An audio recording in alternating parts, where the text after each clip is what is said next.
اللہ کی شریعت کی تعبیر صحابہ ہیں، دین محمد کی تصویر صحابہ ہیں۔ گر قرآن کتاب اللہ ہے بات صحابہ کی، تو زبان محمد کی تقریر صحابہ ہیں۔ کفر سے بچنا ہے تو اصحاب سے جڑ جاؤ، ظلمات کے طوفان میں تنویر صحابہ ہیں۔ جناب عالی وقار، آج میری تقریر کا موضوع سخن ہے بنیاد اسلام، کہ جب بھی کسی بنیاد کا تذکرہ ہو تو سب سے پہلے عمارت کا وہ حصہ جس پر عمارت کا دار و مدار ہوتا ہے یا جس پر عمارت کھڑی ہوتی ہے ذہن میں آتا ہے۔ جب بھی کسی عمارت کی بنیاد ڈالی جاتی ہے اس کو بڑی مضبوطی سے بنایا جاتا ہے کہ عمارت نہ گرے۔ عمارت جتنی بڑی ہوگی بنیاد بھی اتنی ہی مضبوط ہوگی۔ اسی طرح جو عمارت اسلامیہ ہے اس کی مثال بھی کچھ ایسے ہے کہ دنیا کا سب سے بڑا مذہب اسلام، کہ جس کی بڑی مضبوط بنیاد ہے، کہ جس بنیاد کے صدقے آج عمارت اسلامیہ شان و شوکت کے ساتھ قائم ہے، کہ جس عمارت کی چمک و روشنی سے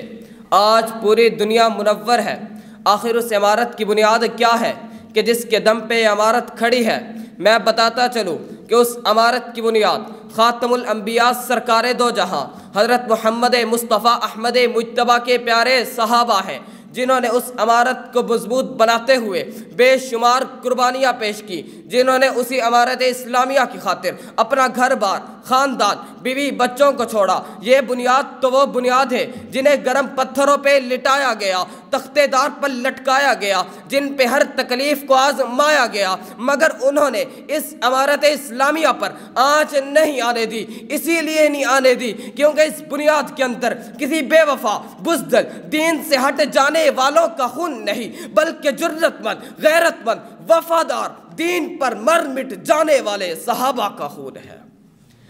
بآسانی پھلا پھولا نہیں اسلام کا گلشن، لہو شہرک کا دے کر پھول کھلائے ہیں صحابہ نے۔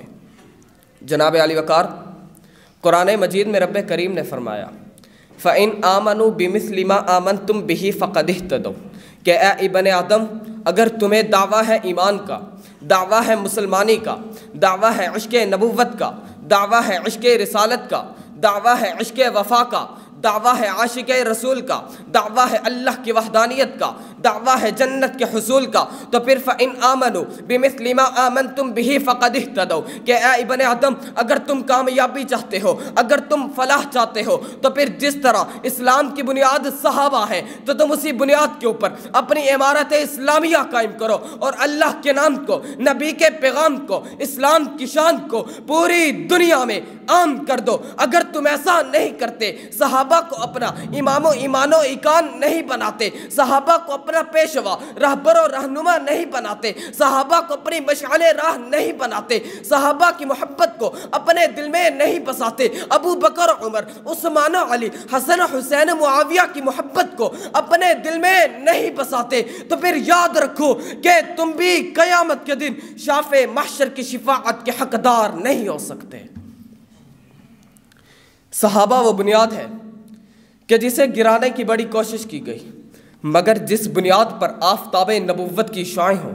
جس بنیاد پر ایمان کی روشنیاں ہوں، اس بنیاد کو گرانا تو درکنار، کوئی اس بنیاد کی طرف بری نظر سے دیکھ بھی نہیں سکتا۔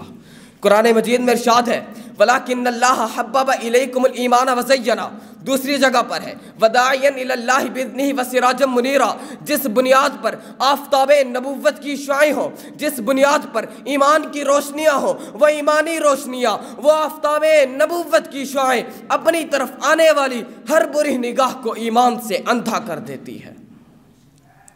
میں آخر میں کہنا چاہتا ہوں، ہمیں صحابہ کو اپنا امام بنانا ہے، ہمیں صحابہ کو اپنا پیشوا، رہبر و رہنما بنانا ہے، ہمیں صحابہ کو اپنی مشعل راہ بنانا ہے، سب سے بڑھ کر ہمیں صحابہ کا نوکر و غلام بننا ہے۔ ہم صحابہ کے نوکر و غلام کیوں نہ بنے؟ محمد قمر ہے ستارے صحابہ، ہمیں جان و دل سے ہے پیارے صحابہ، خدا کو ہے محبوب ان کی ادائیں، خدا کو ہے محبوب سارے صحابہ، شریعت کی کرتے ہیں ترجمانی، ہے سیرت کے دل کا شمارے صحابہ، شریعت طریقت حقیقت ولایت، ہے ہر فن کے جامع ہمارے صحابہ، ہے ہر فن کے جامع ہمارے صحابہ، ہمارے صحابہ۔